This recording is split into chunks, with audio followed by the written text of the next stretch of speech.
Hi hello ನಮಸ್ಕಾರ, welcome back to Sakshi kitchens and logs. ಇದು ಸೋಮವಾರ ಬೆಳಗ್ಗೆ ಲಾಗ್ ಆಗಿರುತ್ತೆ. ನಾನು ಸಾಮಾನ್ಯವಾಗಿ ಯಾವಾಗಲೂ ಸಂಜೆ ಟೈಮಲ್ಲೇ ಲಾಗ್ ಮಾಡ್ತೀನಲ್ವ. ಇವತ್ತು ಸ್ವಲ್ಪ ಚೇಂಜ್ ಆಗಿ ಏನಾದರೂ ಇರಲಿ ಅಂತ ಹೇಳ್ಬಿಟ್ಟು ನನ್ನ ಮಾರ್ನಿಂಗ್ ರೊಟೀನ್ ಯಾವ ಥರ ಇರುತ್ತೆ ಅಂತ ಇವತ್ತು ಈ ಲಾಗಲ್ಲಿ ಶೇರ್ ಮಾಡ್ಕೊಂಡಿದ್ದೀನಿ. Morning to evening routine. ಸೋಮವಾರ ಬೆಳಿಗ್ಗೆ ಯೂಶ್ವಲಿ ನಾನು ರೊಟ್ಟಿ ಮಾಡೋದು ಗೊತ್ತೇ ಇದೆ ಎಲ್ರಿಗೂ.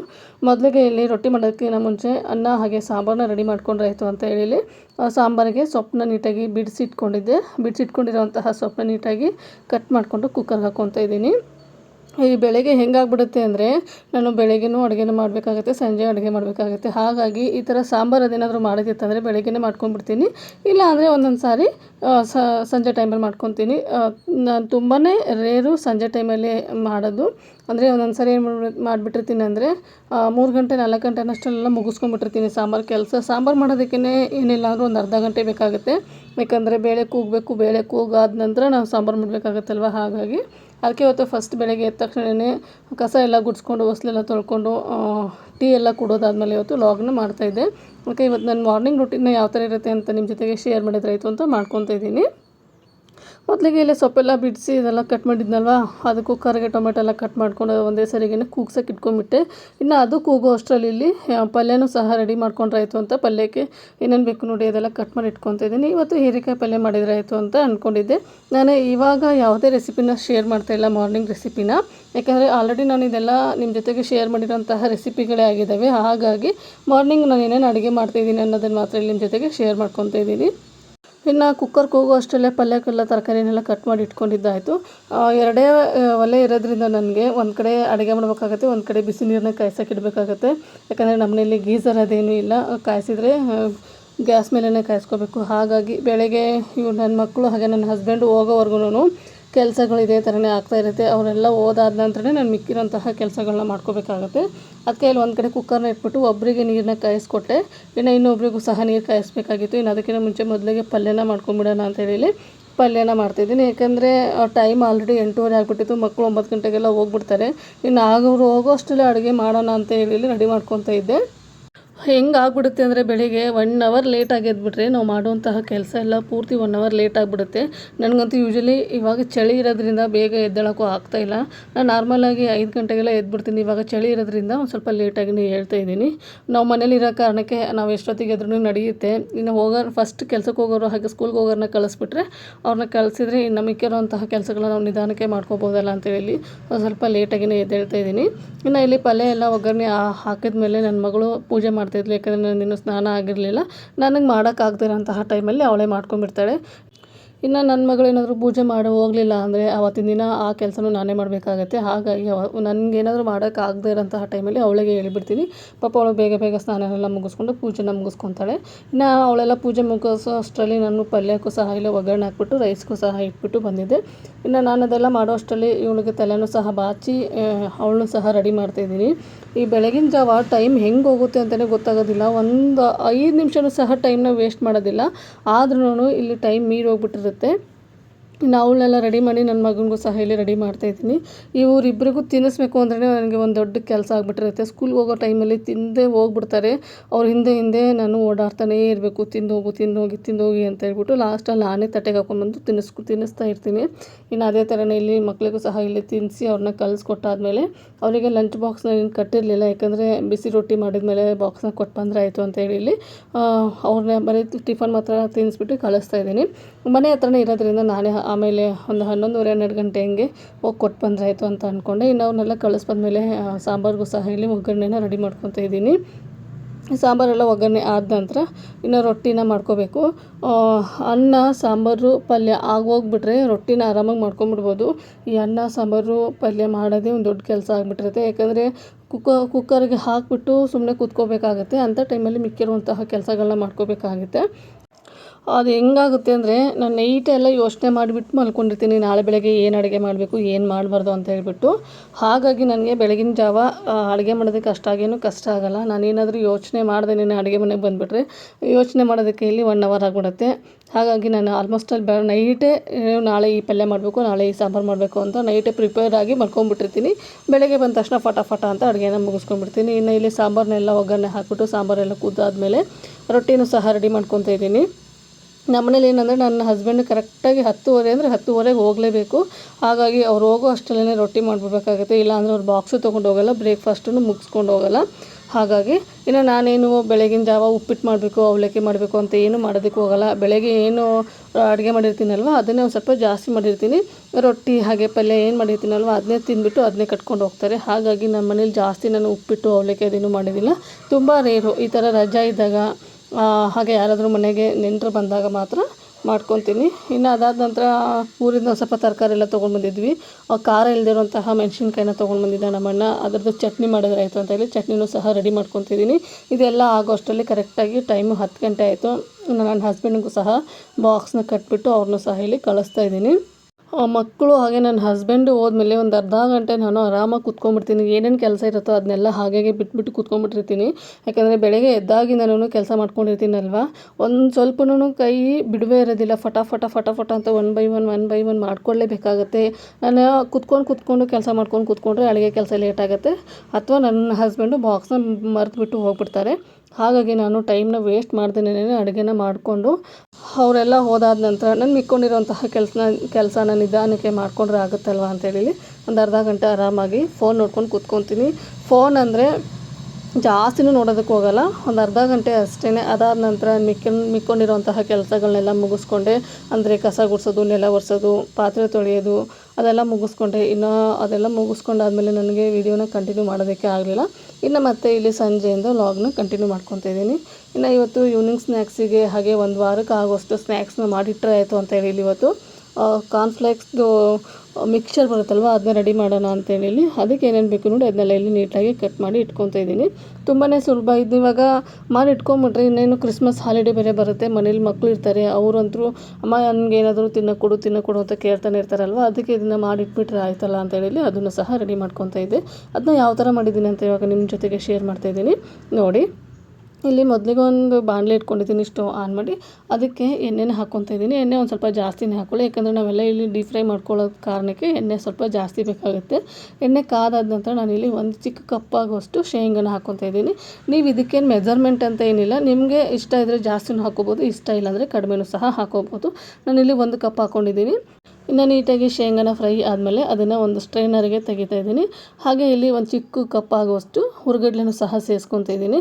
ಹುರ್ಗಡ್ಲೆನ ಹಾಕಿ ಒಂದು 2 ನಿಮಿಷಕ್ಕೇ ತೆಗಿಬೇಕಾಗುತ್ತೆ, ಯಾಕಂದರೆ ಅದು ಜಾಸ್ತಿ ಫ್ರೈ ಮಾಡಿದರೆ ಬೇಗನೆ ಸೀದೋಗ್ಬಿಡುತ್ತೆ. ಹಾಗಾಗಿ ನಾನೊಂದು 2 ನಿಮಿಷ ಫ್ರೈ ಮಾಡಿದ ತಕ್ಷಣ ಇಲ್ಲಿ ತೆಗಿತಿದ್ದೀನಿ. ಅದೇ ಬಿಸಿಗೆ ಅದು ಇನ್ನೂ ಸ್ವಲ್ಪ ಫ್ರೈ ಆಗಿಬಿಡುತ್ತೆ. ಹಾಗಾಗಿ ಇನ್ನು ಹುರ್ಗಡ್ಲೆನೂ ಎಲ್ಲ ನೀಟಾಗಿ ತೆಗೆದ್ಮೇಲೆ ಒಂದು ಅರ್ಧ ಕಪ್ ಆಗುವಷ್ಟು ಒಣ ಕೊಬ್ಬರಿನ ಈ ಥರ ತೆಳ್ಳಗೆ ಸ್ಲೈಸಾಗಿ ಕಟ್ ಮಾಡ್ಕೊಂಡಿದ್ದೀನಿ.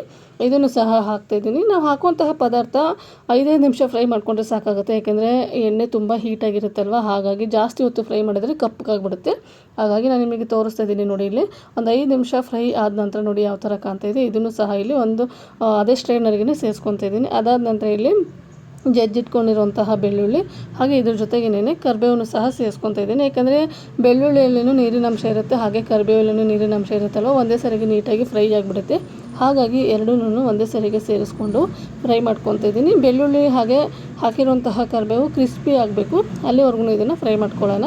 ಇದು ಇವಾಗ ನೀಟಾಗಿ ಕ್ರಿಸ್ಪಿಯಾಗಿದೆ. ಇದನ್ನು ಸಹ ನಾನು ಸ್ಟ್ರೈನರ್ಗೆ ತೆಗಿತಾ ಇದ್ದೀನಿ. ನಾನೇನು ಇವಾಗ ಫ್ರೈ ಮಾಡಿದ್ದೀನಲ್ವ ಅದನ್ನೆಲ್ಲದನ್ನು ಒಂದೇ ಸ್ಟ್ರೈನರ್ಗೆ ತೆಗಿತಾ ಇದ್ದೀನಿ. ಇನ್ನು ಅದಾದ ನಂತರ ಇಲ್ಲಿ ಕಾರ್ನ್ಫ್ಲೇಕ್ಸ್ನ ಸಹ ನಾನು ಡೀಪ್ ಫ್ರೈ ಮಾಡ್ಕೊತಾ ಇದ್ದೀನಿ. ಒಂದು ಸ್ವಲ್ಪನೇ ಕಾರ್ನ್ಫ್ಲೇಕ್ಸ್ನ ಹಾಕ್ಕೊಂಡು ಡೀಪ್ ಫ್ರೈ ಮಾಡ್ಕೋಬೇಕಾಗತ್ತೆ. ಎಣ್ಣೆ ಎಷ್ಟಿದೆ ನೋಡಿ ಅದಕ್ಕೆ ತಕ್ಕನಂಗೆ ನಾವಿಲ್ಲಿ ಕಾರ್ನ್ಫ್ಲೇಕ್ಸ್ನ ಹಾಕೋಬೇಕಾಗುತ್ತೆ. ಜಾಸ್ತಿ ಹಾಕ್ಕೊಂಡ್ಬಿಟ್ರೆ ಒಂದೊಂದು ಕಡೆ ಫ್ರೈ ಆಗಿರುತ್ತೆ, ಒಂದೊಂದು ಕಡೆ ಫ್ರೈ ಆಗಿರೋದಿಲ್ಲ. ಹಾಗಾಗಿ ನಾನಿಲ್ಲಿ ಒಂದು ಸ್ವಲ್ಪನೇ ಹಾಕ್ಕೊಂಡು ನೀಟಾಗಿ ಫ್ರೈ ಮಾಡ್ಕೊತಾ ಇದ್ದೀನಿ. ಅದು ಸಹ ಫ್ರೈ ಆಗೋದಕ್ಕೇನು ಜಾಸ್ತಿ ಹೊತ್ತೇನು ತೊಗೊಳ್ಳಲ್ಲ. ಹಾಕಿದ ತಕ್ಷಣ ಒಂದು 2 ನಿಮಿಷ ನೀಟಾಗಿ ಫ್ರೈ ಮಾಡ್ಕೊಂಡು ತೆಗಿತಾ ಇದ್ದೀನಿ. ಇದೇ ಥರನೇ ಮಿಕ್ಕೊಂಡಿರುವಂತಹ ಎಲ್ಲ ಕಾರ್ನ್ಫ್ಲೇಕ್ಸ್ನೂ ಫ್ರೈ ಮಾಡ್ಕೊಂಡು ತೊಗೊಂಬಂದಿದ್ದೀನಿ ನೋಡಿ. ಇವಾಗ ಲಾಸ್ಟಲ್ಲಿ ಒಂದು ಸ್ವಲ್ಪ ಎಣ್ಣೆ ಉಳಿದಿತ್ತು, ಅದಕ್ಕೆ ಇಲ್ಲಿ ಉದ್ದುದಾಗಿ ಕಟ್ ಮಾಡಿ ಇಟ್ಕೊಂಡಿರೋಂತಹ ಮೆಣಸಿನ್ಕಾಯಿನ ಸೇರಿಸ್ಕೊತಾ ಇದ್ದೀನಿ. ಮೆಣಸಿನ್ಕಾಯಿ ಹಾಕ್ಕೊಳ್ಳಿ, ತುಂಬ ಚೆನ್ನಾಗಿರುತ್ತೆ. ತಿನ್ನುವಾಗ ಕ್ರಂಚಿಯಾಗಿ ಕ್ರಿಸ್ಪಿಯಾಗಿರುತ್ತಲ್ವ, ತಿನ್ನೋದಕ್ಕೆ ತುಂಬ ಚೆನ್ನಾಗಿರುತ್ತೆ ಈ ಮಿಕ್ಸ್ಚರು. ಹಾಗಾಗಿ ಹಾಕ್ಕೊತಾ ಇದ್ದೀನಿ. ಇನ್ನು ನಾನೇನೆಲ್ಲ ಡೀಪ್ ಫ್ರೈ ಮಾಡ್ಕೊಂಡು ತೊಗೊಂಬಂದಿದ್ನಲ್ವ ಸ್ಟ್ರೈನರ್ಗೆ ಇಟ್ಕೊಂಡು ಅದನ್ನು ಇವಾಗ ಈ ಥರ ಬುಟ್ಟಿಗೆ ಸೇರಿಸ್ಕೊತಾ ಇದ್ದೀನಿ. ಇದಕ್ಕೆ ಇವಾಗ ನಾವೇನು ಮೊದಲೇ ಕರೆದಿಟ್ಕೊಂಡಿದ್ವಲ್ಲ ಮೆಣಸಿನ್ಕಾಯಿನ ಅದನ್ನು ಸೇರಿಸ್ಕೊತಾ ಇದ್ದೀನಿ. ಯಾಕಂದರೆ ಲಾಸ್ಟಲ್ಲಿ ಸೇರಿಸ್ಕೊಂಡಿರೋದ್ರಿಂದ ನಾನಿಲ್ಲಿ ಅದ್ರ ಜೊತೆಗೇನು ಹಾಕಿರಲಿಲ್ಲ. ಅದಕ್ಕೆ ಕರೆದಿಟ್ಕೊಂಡಿರೋಂತಹ ಮೆಣಸಿನ್ಕಾಯಿನೂ ಸಹ ಸೇರಿಸ್ಕೊತಿದ್ದೀನಿ. ಅದಾದ ನಂತರ ಇದಕ್ಕೆ ಅಚ್ಚ ಖಾರ ಪುಡಿನ ಸೇರಿಸ್ಕೋಬೇಕಾಗುತ್ತೆ. ನೋಡಿ ನಿಮಗೆ ಖಾರ ಜಾಸ್ತಿ ಬೇಕಾದರೆ ಖಾರ ಜಾಸ್ತಿ ಹಾಕ್ಕೋಬೋದು, ಇಲ್ಲ ನಮಗೆ ಮೀಡಿಯಮ್ ಆಗಿ ಬೇಕು ಅಂದರೆ ನೀವು ಇಲ್ಲಿ ಮೀಡಿಯಮ್ ಹಾಕ್ಕೊಬೋದು. ನಾನಿಲ್ಲಿ ಮೀಡಿಯಮ್ ಆಗಿನೇ ಹಾಕ್ಕೊತಾ ಇದ್ದೀನಿ. ಈ ಥರ ಸ್ನ್ಯಾಕ್ಸ್ ಐಟಮ್ಗೆ ಖಾರ ಜಾಸ್ತಿ ಅಂದರೆ ಅಷ್ಟಾಗಿ ಇಷ್ಟಪಡಲ್ಲ, ಹಾಗೆ ಇಲ್ಲೊಂದು 1/4 ಸ್ಪೂನ್ ಆಗುವಷ್ಟು ಅರಿಶಿನ ಪುಡಿ, ಹಾಗೆ ಒಂದು ಅರ್ಧ ಸ್ಪೂನ್ ಆಗುವಷ್ಟು ಚಾಟ್ ಮಸಾಲನ ಸೇರಿಸ್ಕೊತಾ ಇದ್ದೀನಿ. ನೀವು ಬೇಕಾದರೆ ಇದಕ್ಕೆ ಬ್ಲ್ಯಾಕ್ ಪೆಪ್ಪರ್ ಪೌಡರ್ ಸಹ ಸೇರಿಸ್ಕೋಬೋದು, ಇಂಗನ್ನು ಸಹ ಸೇರಿಸ್ಕೋಬೋದು. ನಾನು ಬ್ಲ್ಯಾಕ್ ಪೆಪ್ಪರ್ ಪೌಡರ್ ಹಾಗೆ ಇಂಗನ್ನು ಏನು ಸೇರಿಸ್ಕೊಳ್ಳೋಕ್ಕೇನು ಹೋಗಿಲ್ಲ ಇಲ್ಲಿ. ಹಾಗೆ ಇಲ್ಲಿ ಒಂದು ಅರ್ಧ ಸ್ಪೂನ್ ಆಗುವಷ್ಟು ಉಪ್ಪನ್ನ ಸೇರಿಸ್ಕೊತಾ ಇದ್ದೀನಿ.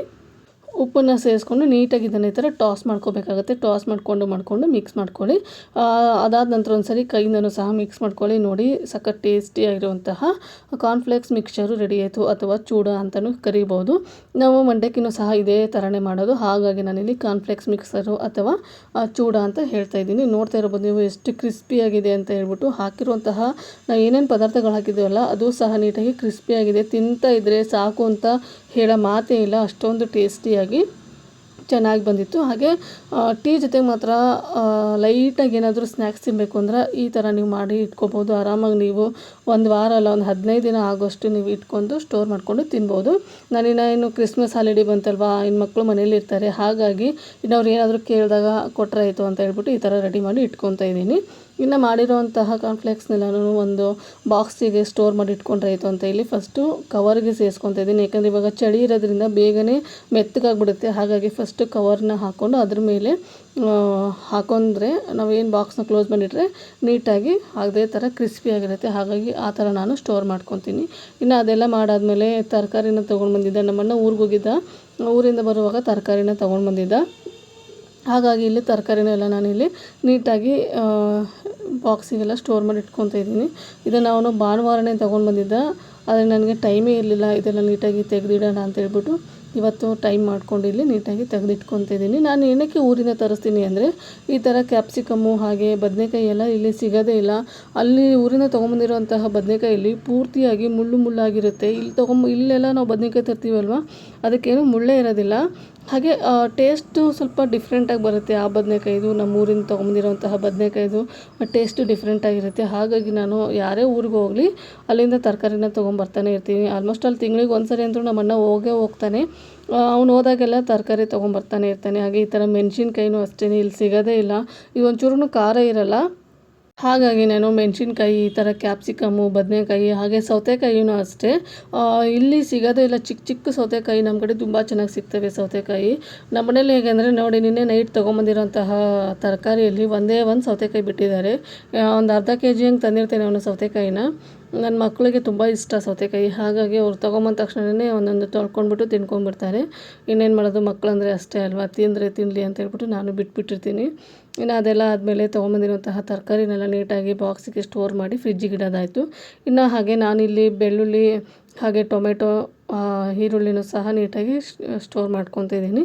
ಈ ಥರ ಬೆಳ್ಳುಳ್ಳಿಗೆ ಹಾಗೆ ಈರುಳ್ಳಿಗೆ ಒಂದು ಬಾಕ್ಸ್ ಬುಟ್ಟಿ ಥರ ಮಾಡ್ಕೊಂಬಿಟ್ಟಿದ್ದೀನಿ. ಅದಾದ್ರ ಬಾಕ್ಸಿಗೆ ಇಟ್ಬಿಟ್ಟು ನನಗೆ ಬೇಕಾದಾಗ ತೊಗೊಂಡು, ಇಲ್ಲಾಂದರೆ ಒಂದು ಸ್ವಲ್ಪ ಬಿಸಿಲಲ್ಲಿ ಇಟ್ಕೊಂಡ್ಬಿಟ್ರೆ ಬೇಗನೆ ಹಾಳಾಗೋದಿಲ್ಲ. ಇವಾಗ ಬೆಳ್ಳುಳ್ಳಿ ರೇಟು ಹಾಗೆ ಈರುಳ್ಳಿ ರೇಟು ಮಾತ್ರ ತುಂಬಾ ರೇಟ್ ಇದೆ. ಬೆಳ್ಳುಳ್ಳಿ ಈರುಳ್ಳಿ ಅಂತಲೇ ಅಲ್ಲ, ತರಕಾರಿಗಳ ರೇಟು ಸಹ ತುಂಬಾ ಇದೆ. ಹಾಗಾಗಿ ನಮ್ಗೆ ಎಷ್ಟು ಬೇಕೋ ಅಷ್ಟು ತರಕಾರಿನ ತೊಗೊಂಡು ಮಿಕ್ಕೊಂಡಿರೋಂತಹ ತರಕಾರಿನ ಈ ಥರ ಸ್ಟೋರ್ ಮಾಡ್ಕೊಂಡು ಇಟ್ಕೊಂಡ್ಬಿಟ್ರೆ ಆರಾಮಾಗಿ ನನಗೆ ಒಂದು 8 ದಿನನಾದರೂ ಬರುತ್ತೆ. ಹಾಗಾಗಿ ಇಲ್ಲಿ ತರಕಾರಿನೆಲ್ಲ ನೀಟಾಗಿ ಸ್ಟೋರ್ ಮಾಡಿ ಇಟ್ಕೊತಾ ಇದ್ದೀನಿ. ಇನ್ನು ಅದಾದ ನಂತರ ಬೆಳ್ಳುಳ್ಳಿ ಒಂದು ಸ್ವಲ್ಪ ಮನೇಲಿ ಹಳೆ ಬೆಳ್ಳುಳ್ಳಿ ಹಾಗೆ ಇತ್ತು, ಅದನ್ನ ಫಸ್ಟಿಗೆ ಕ್ಲೀನ್ ಮಾಡಿಕೊಂಡು ಅದಾದ ನಂತರ ಇವಾಗ ಊರಿಂದ ಏನು ತೊಗೊಂಬಂದಿದ್ದಾನಲ್ವ ಬೆಳ್ಳುಳ್ಳಿನ, ಅದನ್ನು ಸ್ಟೋರ್ ಮಾಡ್ಕೊತೀನಿ. ಹಳೆ ಬೆಳ್ಳುಳ್ಳಿನ ಹಾಗೆ ಇಟ್ಕೊಂಡ್ಬಿಟ್ಟು ಹೊಸ ಬೆಳ್ಳುಳ್ಳಿನ ಯೂಸ್ ಮಾಡ್ಕೊಂಡು ಹೋದರೆ ಆ ಬೆಳ್ಳುಳ್ಳಿ ಬೇಗನೆ ಹಾಳಾಗಿಬಿಡುತ್ತೆ. ಹಾಗಾಗಿ ಫಸ್ಟ್ ತೊಗೊಂಬಂದಿರುವಂತಹ ಬೆಳ್ಳುಳ್ಳಿನ ಖಾಲಿ ಮಾಡಾದ ನಂತರ ಇವನ್ನ ಯೂಸ್ ಮಾಡೋಣ ಅಂತ ಹೇಳಿ ಅದನ್ನು ಸಹ ನೀಟಾಗಿ ಹಳೆ ಬೆಳ್ಳುಳ್ಳಿ ಏನಿತ್ತಲ್ವ ಮನೇಲಿ, ಅದರಲ್ಲಿ ಸುಮಾರಾಗಿ ಮೊಳಕೆನೇ ಬಂದುಬಿಟ್ಟಿತ್ತು ಒಂದಿಷ್ಟು ಬೆಳ್ಳುಳ್ಳಿಗೆ. ಇನ್ನು ಮೊಳಕೆ ಬಂದಿರೋಂತಹ ಬೆಳ್ಳುಳ್ಳಿನೆಲ್ಲ ತೆಗೆದುಬಿಟ್ಟು ಅದರಲ್ಲಿ ಚೆನ್ನಾಗಿರೋಂತಹ ಬೆಳ್ಳುಳ್ಳಿನ ಎತ್ತಿಕೊಂಡು ಇನ್ನು ಮಿಕ್ಕೊಂಡಿರೋಂತಹ ಬೆಳ್ಳುಳ್ಳಿನ ಬಿಸಾಕಿದ್ದು ಆಯಿತು. ಇನ್ನು ಇದೆಲ್ಲ ಮಾಡೋ ಅಷ್ಟರಲ್ಲಿ ಟೈಮು ಸಹ 8:30 ಆಯಿತು. ನಮ್ಮ ಅಣ್ಣನೂ ಸಹ ಊಟಕ್ಕೆ ಬಂದಿದ್ದ. ಇನ್ನು ಊಟನೂ ಸಹ ಇಲ್ಲಿ ಮುಗಿಸ್ಕೋಬೇಕು. ಇವತ್ತು ನೈಟಿಗೆ ನಾನು ಬೆಳಗ್ಗೆ ಮಾಡಿರೋಂತಹ ಸಾಂಬಾರು ಮಾತ್ರ ಮಿಕ್ಕೊಂಡಿತ್ತು. ಇನ್ನು ಅದಕ್ಕೆ ರೊಟ್ಟಿ ಹಾಗೆ ರೈಸು ಹಾಗೆ ಪಲ್ಯನೂ ಸಹ ಮಾಡಿಕೊಂಡೆ. ಊರಿಂದ ತೊಗೊಂಬಂದಿರುವಂತಹ ಬದನೆಕಾಯಿನ ಇಲ್ಲಿ ಪಲ್ಯನ ಮಾಡಿದ್ರಾಯಿತು ಅಂತ ಪಲ್ಯನ ಮಾಡಿದ್ದೀನಿ. ನಾನು ಬದನೇಕಾಯಿ ಪಲ್ಯ ಮಾಡಿ ಇನ್ನೂ ಒಂದು ಸಾರಿ ಪಲ್ಯ ಮಾಡುವಷ್ಟು ಬದನೇಕಾಯಿ ಇತ್ತು. ಇನ್ನು ಅದರಲ್ಲಿ ಹೆಣ್ಗಾಯಿ ಮಾಡಿದರೆ ಆಯಿತು ಅಂತ ಇಲ್ಲಿ ಅದನ್ನು ಸ್ಟೋರ್ ಮಾಡ್ಕೊಂಡಿದ್ದಾಯಿತು. ಈ ಥರ ಬದನೇಕಾಯಿ ಇದ್ದರೆ ನಮ್ಮ ಮನೇಲಿ ಮಾತ್ರ ತುಂಬಾ ಇಷ್ಟಪಡ್ತಾರೆ. ನಮ್ಮ ಮನೇಲಿ ಅದೇ ಅಂತ ಇದೆ ಇವತ್ತು ನಮ್ಮಣ್ಣ, ನೋಡು ಇಲ್ಲಿ ಬದನೇಕಾಯಿ ಪಲ್ಯ ಟೇಸ್ಟೇ ಬೇರೆ ಇರುತ್ತೆ, ಅಲ್ಲಿ ಬದನೇಕಾಯಿ ಪಲ್ಯ ಟೇಸ್ಟೇ ಬೇರೆ ಇರುತ್ತೆ ಅಂತ ಹೇಳ್ಬಿಟ್ಟು ತುಂಬ ಚೆನ್ನಾಗಾಗುತ್ತೆ ಊರಿಂದ ತೊಗೊಂಬಂದಿರುವಂತಹ ಬದನೇಕಾಯಿ ಪಲ್ಯ ಮಾತ್ರ. ಇನ್ನು ಇವತ್ತಿನ ವೀಡಿಯೋನ ಇಲ್ಲಿಗೆ ಎಂಡ್ ಮಾಡ್ತಾಯಿದ್ದೀನಿ. ನಾನು ಮಾಡಿರುವಂತಹ ಲಾಗು, ನಾನು ಮಾಡಿರುವಂತಹ ರೆಸಿಪಿ ನಿಮಗೇನಾದರೂ ಇಷ್ಟ ಆದರೆ ಪ್ಲೀಸ್ ಲೈಕ್ ಮಾಡಿ, ಶೇರ್ ಮಾಡಿ, ಕಾಮೆಂಟ್ ಮಾಡಿ. ಹಾಗೆ ಇನ್ನೂ ಯಾರು ನನ್ನ ಚಾನಲ್ನ ಸಬ್ಸ್ಕ್ರೈಬ್ ಮಾಡಿಲ್ಲ ಪ್ಲೀಸ್ ಸಬ್ಸ್ಕ್ರೈಬ್ ಮಾಡ್ಕೊಂಡು ನೋಡಿ. ನಿಮ್ಮದೊಂದು ಸಬ್ಸ್ಕ್ರೈಬು ನನಗೆ ತುಂಬಾ ಇಂಪಾರ್ಟೆಂಟ್ ಆಗುತ್ತೆ. ಹಾಗೆ ನಿಮ್ಮ ಫ್ಯಾಮಿಲಿ ಆ್ಯಂಡ್ ಫ್ರೆಂಡ್ಸ್ಗೂ ಸಹ ಶೇರ್ ಮಾಡಿ. Thank you.